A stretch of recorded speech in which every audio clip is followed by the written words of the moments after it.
This video dives into the world of test-driven development, TDD, a proven method for reducing defects and improving code maintainability. We'll break down the different levels of testing and how they work together to create rock-solid applications. Let's get started.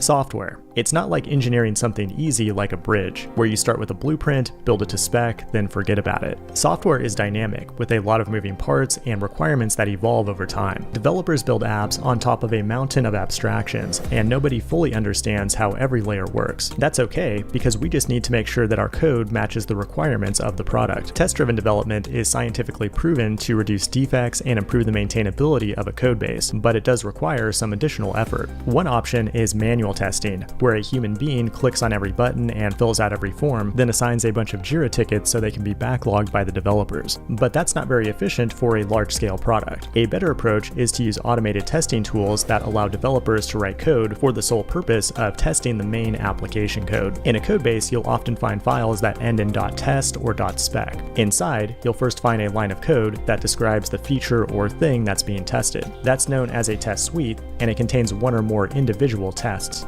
An individual test usually starts with it, followed by a description of what is being tested. The idea is to describe the behavior of the code in human-readable terms. Inside the test, the code will be executed, then one or more expectations or assertions are used to check that the code produces the expected result. If the expectation returns false, then the test fails. If it's true, it passes. Test runners, like Jest or Karma, can run all your tests automatically in the background or on a continuous integration server before you deploy. Now, there are many different automated testing strategies that you should be aware of. At the most granular level, we have unit testing, which is designed to test individual functions or methods, like does this function return the proper value when given the arguments of A and B. Then we have integration testing to determine how well different components or modules work together, like is the component able to use the database service to get data from the server. At the highest level, we have end-to-end testing, which usually happens in a mock browser or device and simulates actual user behaviors like clicking on buttons and filling out forms. It's like having a robot to do all your manual testing for you.